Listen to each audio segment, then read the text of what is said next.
마음을 다하고 성문을 다하고 힘을 다하여서 여호와를 사랑하라. 에레미야 29장 1절부터 14절까지 1절부터 14절까지 같이 한 목소리로 봉독하겠습니다. 선지자 에레미야가 예루살렘에서 이 같은 편지를 느부갓네살이 예루살렘에서 바벨론으로 끌고 간 포로 중 남아있는 장로들과 제사장들과 선지자들과 모든 백성에게 보냈는데, 그때는 여고냐 왕과 왕후와 궁중 내시들과 유다와 예루살렘의 고관들과 기능공과 토공들이 예루살렘에서 떠나노라. 유다의 왕 시드기야가 바벨론으로 보내어 바벨론의 왕 느부갓네살에게로 가게 한 사반의 아들 엘리사와 힐기의 아들 그말의 편으로 말하되, 만군의 여호와 이스라엘 하나님께서 예루살렘에서 바벨론으로 사로잡혀가게 한 모든 포로에게 이와 같이 말씀하시니라. 너희는 집을 짓고 거기에 살며 텃밭을 만들고 그 열매를 먹어라. 아내를 맞이하여 자녀를 낳으며 너희 아들이 아내를 맞이하며 너희 딸이 남편을 맞아 그들로 자녀를 낳게 하여 너희가 거기에서 번성하고 줄어들지 아니하게 하라. 너희는 내가 사로잡혀 가게 한 그 성읍의 평안을 구하고 그를 위하여 여호와께 기도하라. 이는 그 성읍이 너희도 평안할 것이니라. 만군의 여호와 이스라엘 하나님께서 이와 같이 말하노라. 너희 중에 있는 선지자들에게와 점장에게 미혹되지 말며 너희가 꾼 꿈도 고지 듣고 믿지 말라. 내가 그들을 보내지 않았어도 그들이 내 이름으로 거짓을 예언함이라. 여호와의 말씀이니라. 여호와께서 이와 같이 말씀하시니라. 바벨론에서 70년이 차면 내가 너희를 돌보고 나의 선한 말을 너희에게 성취하여 너희를 이곳으로 돌아오게 하리라. 여호와의 말씀이니라. 너희를 향한 나의 생각을 내가 하나니 평안이요 재앙이 아니니라. 너희에게 미래와 희망을 주는 것이니라. 너희가 내게 부르짖으며 내게 와서 기도하면 내가 너희들의 기도를 들을 것이요 너희가 온 마음으로 나를 구하면 나를 찾을 것이요 나를 만나리라. 이것은 여호와의 말씀이라. 나는 너희들을 만날 것이며 너희들을 포로된 중에서 다시 돌아오게 하되 내가 쫓아보내었던 나라들과 모든 곳에서 보아 사로잡혀 떠났던 곳으로 돌아오게 하리라. 이것은 여호와의 말씀이라. 아멘. 오늘은 에레미야 29장 1절부터 14절까지 본문의 말씀을 중심으로 미래와 희망이 있는 자들, 미래와 희망이 있는 자들이라는 제목으로 하나님의 말씀을 전하도록 하겠습니다. 오늘 본문의 말씀은 에레미야가 여호야 시드기야가 통치하는 그 시기, 어제 28장, 27장 그렇지만 어제 28장에서는 시드기야가 통치한 지 넷째 달째, 초기 4달이 아니라 4년이 좀 지났을 때쯤 예루살렘에서 있었던 사건들인데, 오늘은 에레미야가 바벨론 포로로 끌려간 그 포로민들에게 쓴 편지입니다. 편지의 내용은 사실은 동일한 것이죠. 계속해서 거짓 선지자들과 에레미야의 어떤 충돌들입니다. 그래서 편지를 보낸 목적이 뭐 여러 가지 있겠지만 가장 직접적인 것이 바로 바벨론에도 이 하나님의 말씀과 다른 말씀을 전하는 거짓 선지자들이 있었기 때문에 그 포로로 끌려간 포로민들을 향해서 그 거짓 선지자의 말을 듣지 마라. 우리가 28장에서 봤지만 하나라는 사람이 예언했었죠. 2년 안에 하나님께서 이 멍에를 꺾어버리고 에레미야는 멍에를 하고서 퍼포먼스, 그 멍에를 한 퍼포먼스를 통해서 우리가 바벨론의 그 멍에 아래 거기에 있어 거기에 순순히 항복해야 된다 그렇게 전했고, 반대로 그 에레미야와 반대된 사람들은, 특별히 하나냐라는 사람은 어깨에 있는 그 멍에를 꺾어버릴 거다 2년 안에. 그래서 다 돌아오게 할 것이라. 이런 것들이 예루살렘에는 하나냐라는 그런 거짓 선자들, 그 한 사람이 아니죠. 여러 대표적인, 그 중에 대표적인 사람이 하나냐, 그 중에 한 사람이 하나냐였으니까.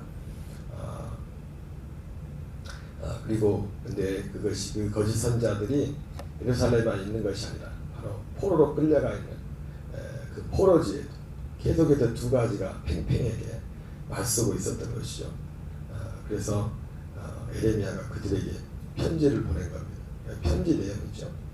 1절부터 다시 보면 선지자 에레미야가 예루살렘에서 이 같은 편지를 느부갓네살이 예루살렘에서 바벨론으로 끌고 간 포로 중 남아있는 장로들과 제사장들과 선지자들과 모든 백성에게 보냈는데, 그때는 여고냐와 왕과, 여고는 여호야긴죠, 왕후와 궁중 내시들과 유다와 예루살렘의 고관들과 기름공과 투공들이 예루살렘에서 떠나느라.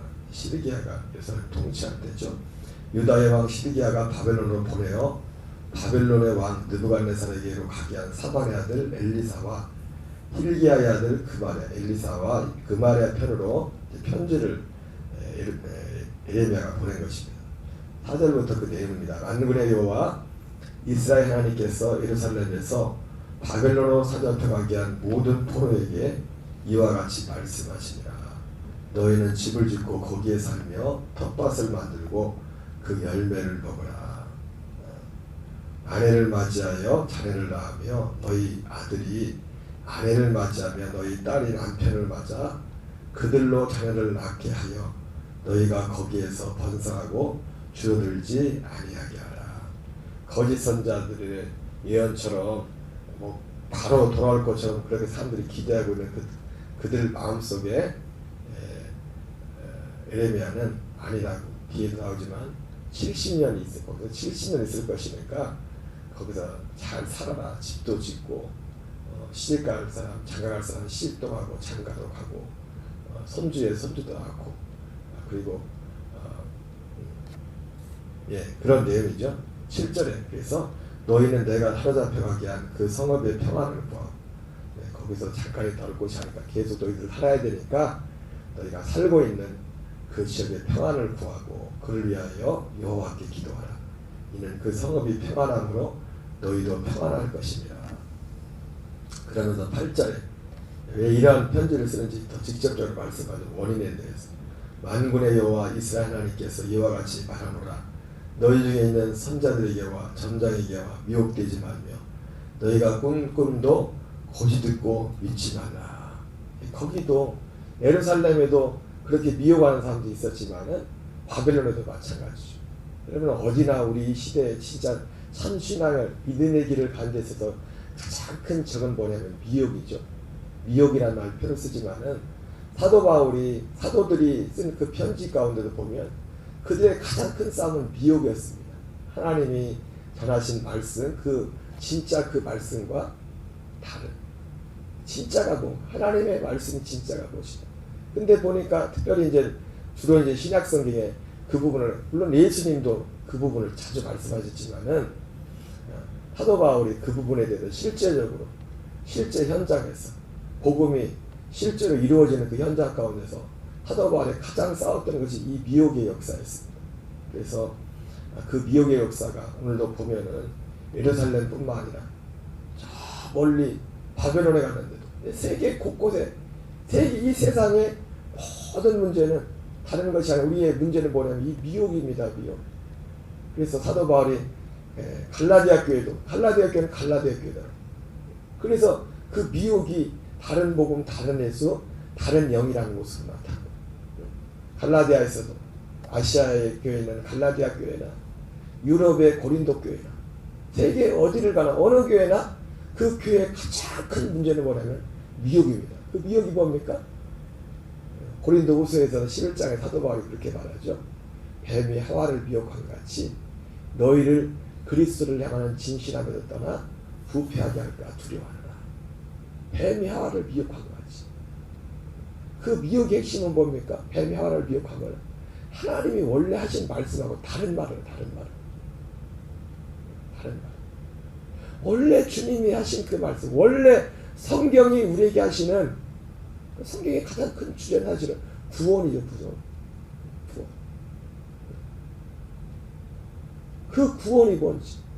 아니 사실은 이 사람들 행동도 구원하고 무관한 구원과 관련된 거예요. 구원과 관련된 거예요.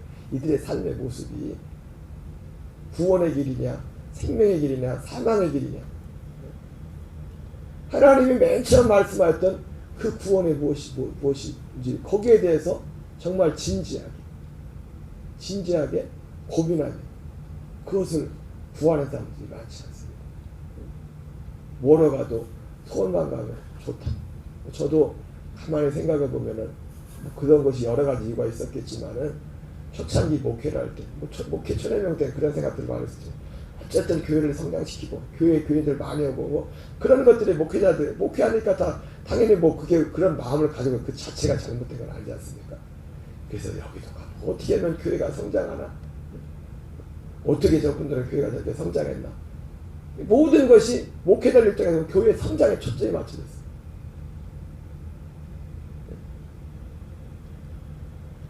외적인 것, 당장 외적인 것. 근데 진정한 의미에서 진짜 진리에 대해서 이런 것들에 대해서 고민하면 이런 별로 인기가 없었어요. 나는. 요즘 들어서 조금 이제 목회 쓴맛들을 보기 시작하니까 쓴맛을 봐야 돼. 쓴맛. 교인이나 목회자나 쓴맛을 봐야 길도 잘 먹고 하는데 계속 잘 돼버리면 사람들이 미혹당하는 이유가 전도서 5장에 그런 말씀, 5장 18절로 2절에 그런 말씀이 나와서 하나님이 사람들에게 그 마음에 원하는 또 소원을 구하는 것을 하나님이 주신다고 해서 평안을 주시고 그런데 그러면 20절에 뭐라고 하냐면 그러나 사람들이 자기 생명의 날은 왜 이런 일들이 이런 것들이 이런 그 현상에 대해 말하면서 사람들이 자기들 구하는 걸 주니까 구하는 대로 뭐가 되니까 자기의 생명의 날을 깊이 생각하지 않는다고 그렇게 말하고 있어요. 왜냐하면 하나님께서 사람들이 기뻐하시는 것을 주기 때문에. 여러분 하나님은요 많은 경우에서 사람이 원하는 걸 줍니다. 근데 문제는 뭐냐면 많은 사람들이 진짜를 원하지 않아요. 진짜 생명을 원하지 않는다고.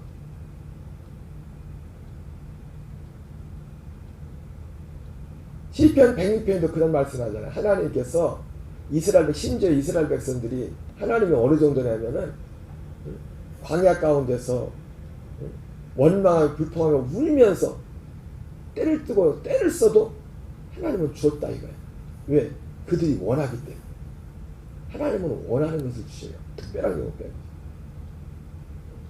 원하는 걸 주니까 그게 하나님이 기뻐서 준 게 아니에요. 원하는 걸 주는 것도.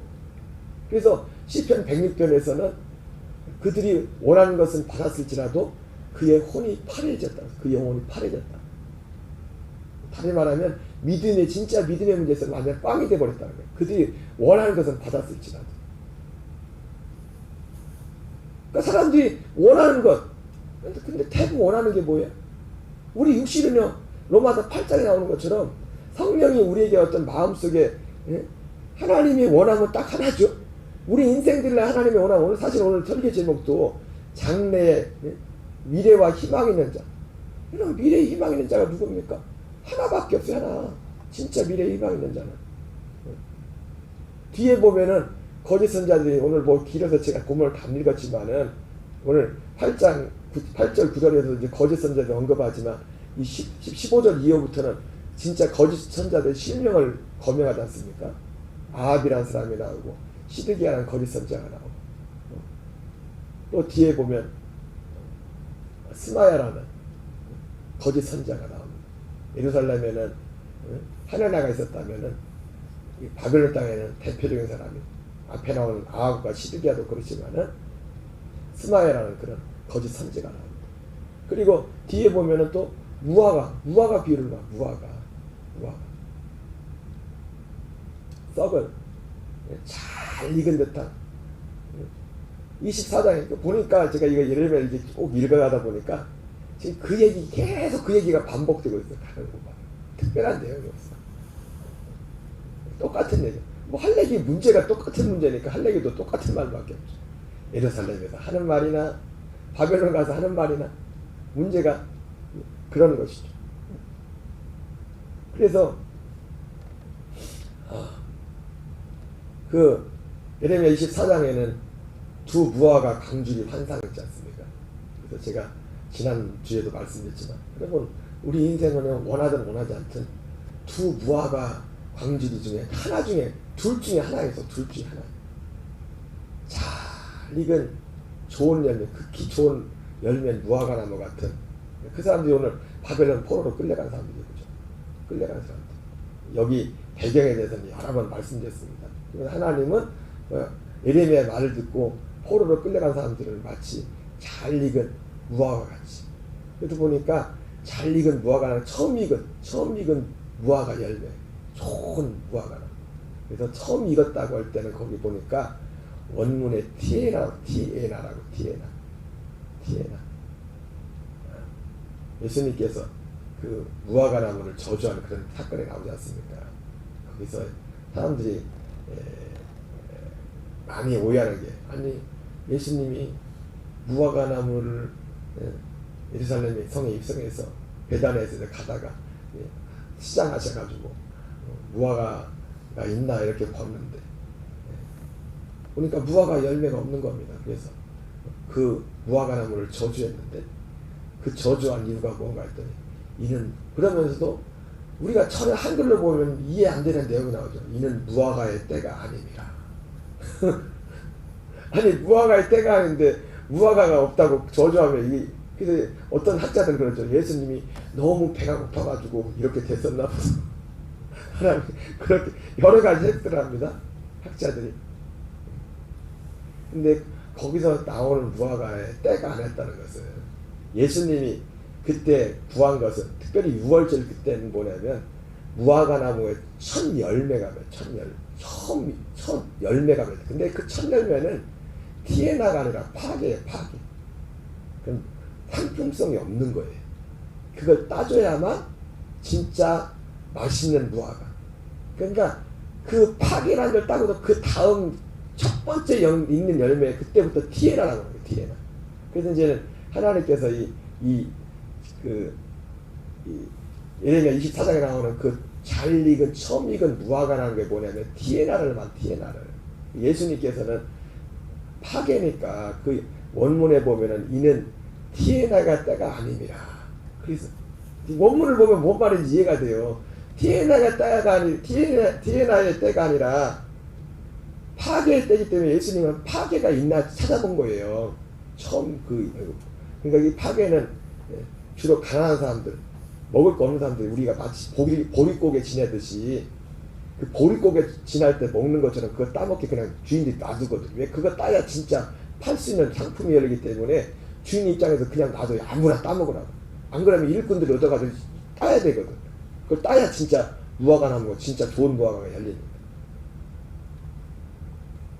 그래서 잘 익은 처음 익은 열매가 포로로 끌려간 바벨론 포로로 끌려간 이 유대인 지금 바벨론 포로에 있는 사람들은 예레미야가 앞에서 말했지만 처음 익은 잘 익은 무화과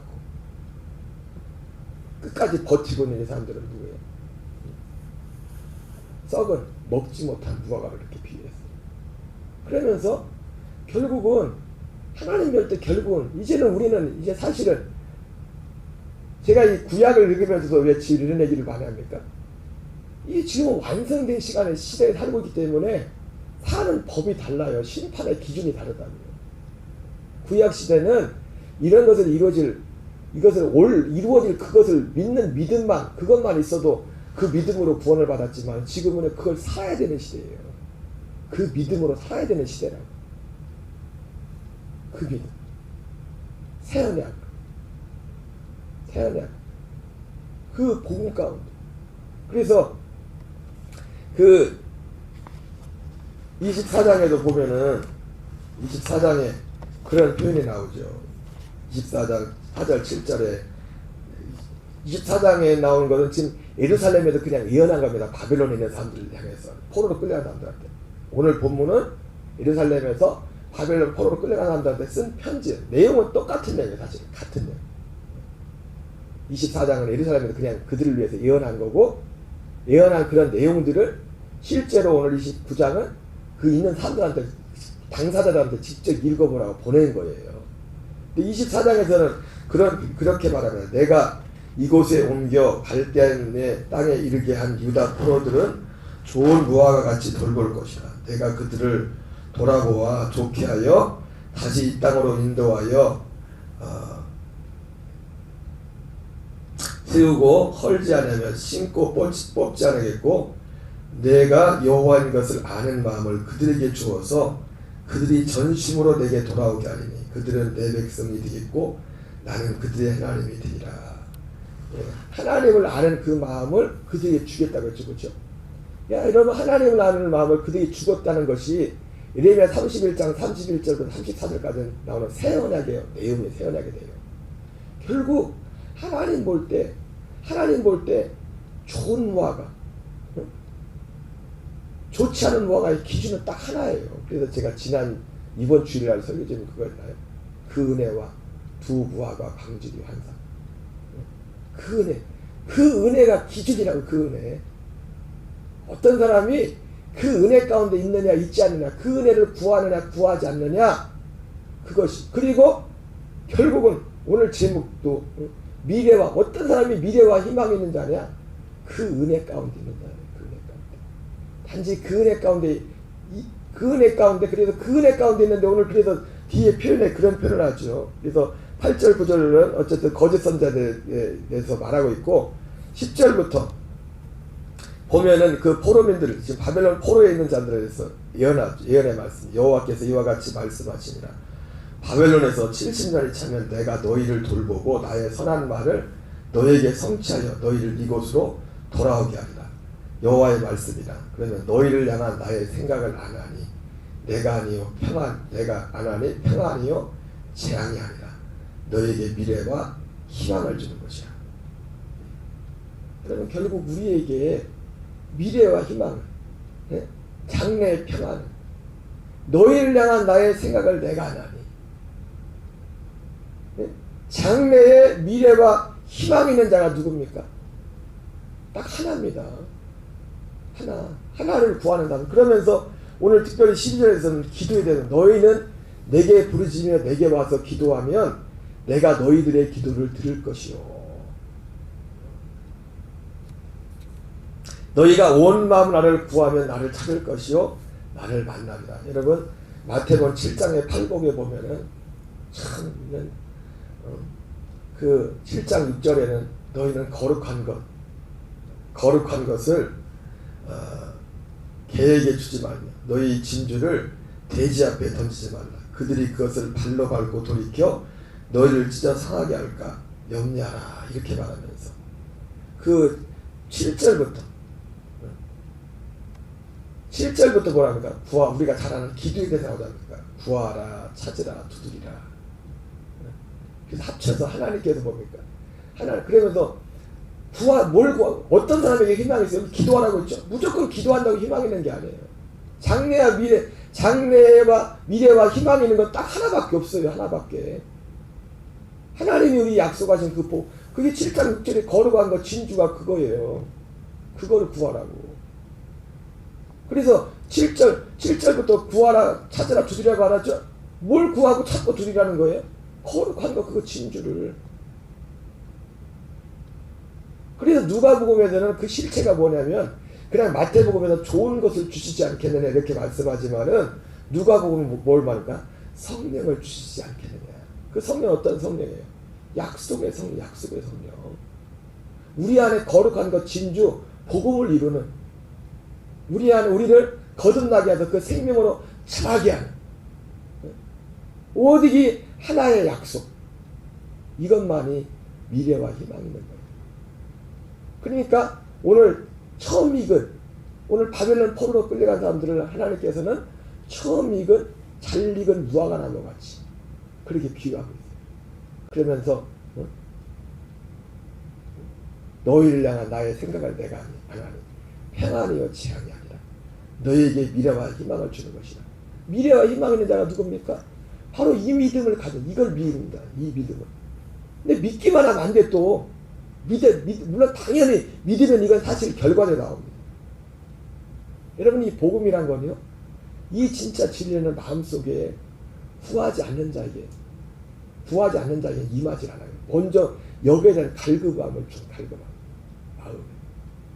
제가 많이 알지는 않지만은 제가 알고는 목사님들 중에 이 그리스도의 복음, 천국 복음을 전하는 분들의 공통점이 있더라고요. 그분들이 초기에는요, 어떤 소위 말하는 성령사역, 병 고치고 기적 이런 사역들을 많이 했던 분들이. 그래서 진짜 많은 능력과 기적이 나타났어요. 근데 그분들 가운데 그런 기적과 능력이 나타났는데도 여기에 대한 고민이 있어요. 고민이. 그래서 제가 아는 직접적으로 제게 영향을 주셨던 목사님 한 분도 같은 교단이지만 그분은 목회를 그만두려고 했어요. 사람들 볼 때는 목회가 잘 되고 있고 교인들도 오고 기적과 표현도, 그분 표현으로는 자기가 죽은 사람 살리는 것 빼고는 자기 통해서 나타나지 않는 기적이 없대요. 암병하들 별 사람들이 와서 다 치유를 받고 기적이 일어나고. 그런데도 이 문제가 풀리지 않아요. 이 진짜 믿음에 대한 이 문제가 풀리지 않는 거예요. 그래서 실제로 감리사님 모시고서 후배한테 그 교회 물려주고 목회 그만두려고 이제 마지막 인사구역회를 하려고. 그 다음날 인사구역회 하는 날에 다 약속을 잡아놨어. 왜냐면 인사구역회 하려면 우리 교리 법상 2주, 최소 2주간의 기간을 둬야 되거든요. 먼저 인사구역 요청서를 감리사님한테 보내면, 소집 요청서를 보내면 감리사님이 2주 안에 그것을 교회 인사구역위원들한테 인사구역회 소집 그 통지를 보내가지고 그 하루아침에 되는 게 그걸 다 하고서 내일이면 그 감사님 모시고 인사구역회 하고서 이제 목회 빠이빠이 하는 상황인데 인사구역회 하기 전날 하나님이 말씀을 열어주시고 그렇게 막혀도 뭐 고민했던 사람들은요 딱 들으면 알아요. 야, 내가 찾았던 게 이거구나. 이 복음이 아무 생각 없는 사람들한테 들려지는 게 아니에요. 아무 생각 없는 사람한테, 아까 말했죠. 하나님은 자기가 원하는 것을, 구하는 것을 준다고. 그 사람 마음속에 원하는 게 이게 있으면 이게 들리지 않아요. 들리지 않는다고. 누가 들리냐? 내 속에서 이걸 원하는 자에게 들린다고. 미래와 희망 있는 사람, 장래에 정말 미래와 희망 있는 사람은 또 꼭 딱 하나밖에 없어요. 한 사람밖에 해요. 지금 당장 눈으로 보이는 뭐가 잘 되고 못 되고 그게 우리의 미래와 희망이 아니에요. 지금 우리 안에 주기도문처럼 하늘에 계신 아버지의 뜻이 지금 이루어지고 있느냐. 이루어지고 있느냐. 그리고 여기에 나온 것처럼 그것을 구하는 사람. 너희가 내게 부르짖으면 내게 와서 기도하면 내가 너희들의 기도를 들을 것이요. 마치 마태복음 7장 6절 이하에 나오는 것처럼 거룩한 것 진주 아무한테나 주지 말라고 뭐 줘도 몰라요. 이게 진짜 얼마나 소중한 건지를. 왜? 그 속에 원함이 없기 때문에. 그걸 원하지 않기 때문에. 그러나 너희는 거룩한 것 진주를 구하라. 찾으라. 두드리라. 구하는 자에게 좋은 것을 주시지 않겠느냐. 구하는 자에게 성령을 주시지 않겠느냐. 이 약속의 성령. 이 성령은 어떤 성령입니까? 에베소 1장 13절 14절 나온 것처럼 약속의 성령이에요. 우리 안에 오시는 약속의 성령. 그분이 우리 안에 오시기 위해서 얼마나 엄청난 예수 그리스도께서, 예수님이 이런 길들을 가지 않으면 그분이 오실 수 없습니다. 모든 과정을 가는 거예요. 그래서 요한복음 7장에서 아직 예수께서 영광을 받지 않으셨으므로 아무에게도 성령이 계시지 않았다. 여자에게 난 자 중에 가장 큰 자라고 했던 세례 요한에게조차도 성령이 그 안에 들어오지 못했어요. 성령. 구약시대에도 성령 충만했다는 표현을 있죠. 세례 요한은 모태부터 성령이 충만했다는 거예요. 그러나 밖에서 그냥 60년 충만한 거지 그 안에 들어오진 않는다고요. 이 안에 들어오는 우리 안에 성령이 우리 안에 오셔야 됩니다. 그분이 오셔야 구원의 시작이에요. 근데 그분은 아무에게나 안 들어와요. 이 약속을 믿는 자에게, 이 약속을 갈망하는 자에게. 그래서 진리의 말씀, 구원의 복음을 듣고 믿음으로 약속의 성령으로 인치심을 합니다. 약속의 성령으로. 에베소 1장에서는 약속의 성령으로 인친다 표현해 있고, 갈라디아에서는 성령의 약속을 받게 하게 합니다. 로마서에서는 성령의 처음 익은 열매를 받는 것이다. 사도행전 2장에서는 성령의 선물을 받게 합니다.